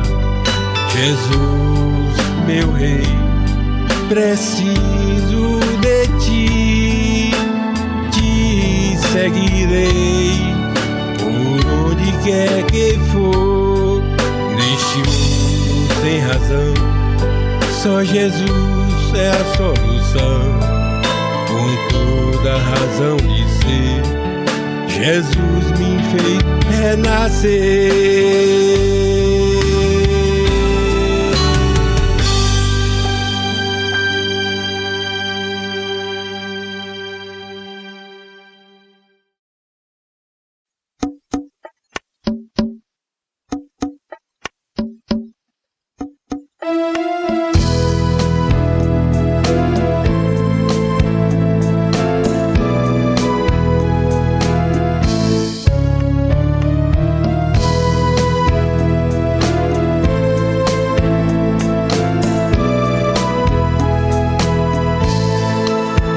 Traz um sorriso, um novo amanhecer, nos leva ao paraíso, a vida renascer. Novo dia raiou, a paz no coração, tudo novo se tornou, alegria e mansidão. Jesus traz um sorriso, um novo amanhecer, nos leva ao paraíso, a vida renascer. Jesus, eu encontrei a autoestima, o amor sem medida, e nele me salvei. Jesus traz um sorriso, um novo amanhecer, nos leva ao paraíso, a vida renascer. Jesus está comigo, prossigo alegre agora, e graça salvadora, o melhor amigo.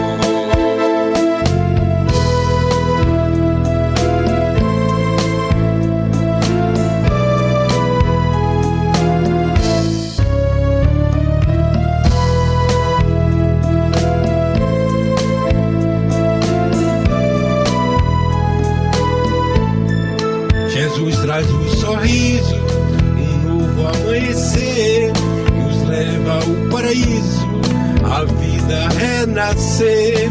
Jesus pensa em mim, como posso temer, com o amor sem fim, Cristo me faz vencer.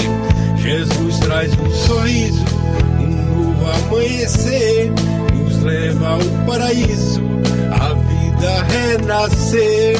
Dentro do meu coração, tudo novo se tornou, um passado de aflição, novo dia raiou. Jesus traz um sorriso, um novo amanhecer, nos leva ao paraíso, a vida renascer. Novo dia raiou, a paz no coração, tudo novo se tornou, alegria e mansidão. Jesus traz um sorriso, um novo amanhecer, nos leva ao paraíso, a vida renascer. Dentro do meu coração, tudo novo se tornou, um passado de aflição, novo dia raiou.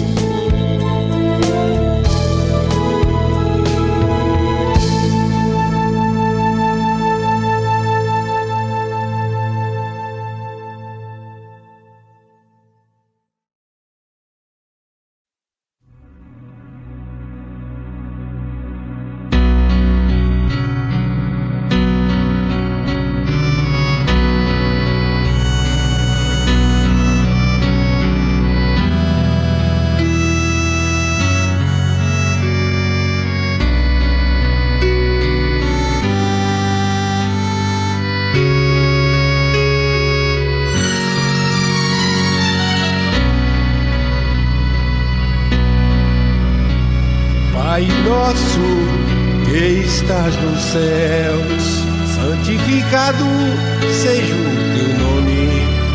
Venha o teu reino, seja feita a tua vontade,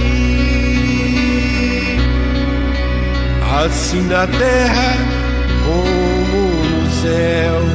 O pão nosso de cada dia nos dá hoje. Perdoa-nos as nossas dívidas, assim como nós perdoamos aos nossos devedores.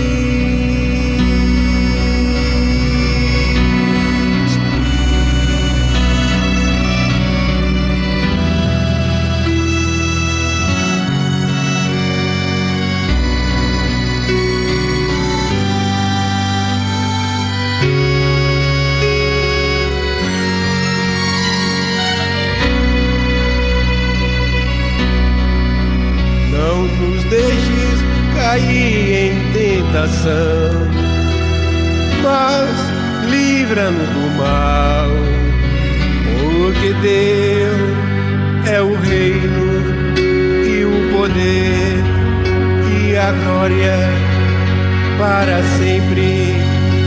Amém.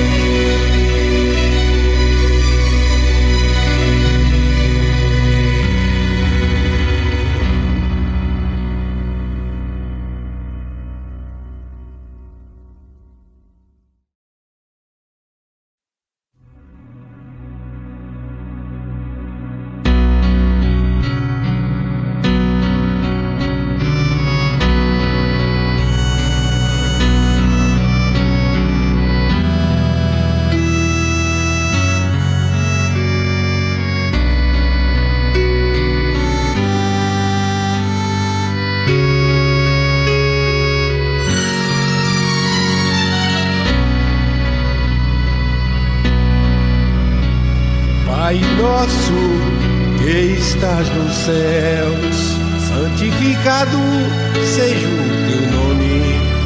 Venha o teu reino, seja feita a tua vontade, assim na terra como no céu.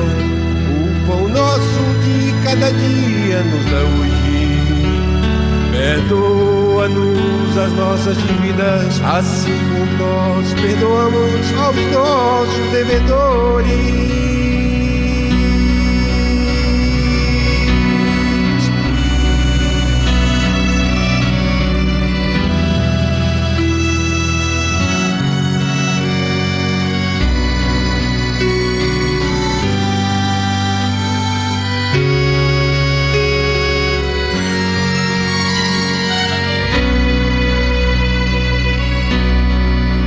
Não nos deixes cair em tentação, mas livra-nos do mal, porque teu é o reino e o poder e a glória para sempre.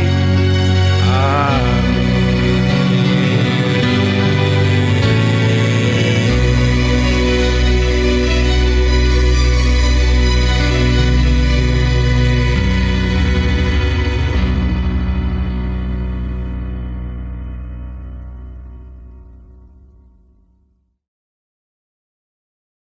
Diretamente do Brasil, quem vos fala, Mestre Dinho, trazendo sempre informações na palma da sua mão. E o meu convite especial, por gentileza, entra na descrição desse vídeo. Urgente! Clicar nos links abaixo. É uma surpresa! E você pode ganhar muito dinheiro. Repito! Urgente! Clicar nos links abaixo.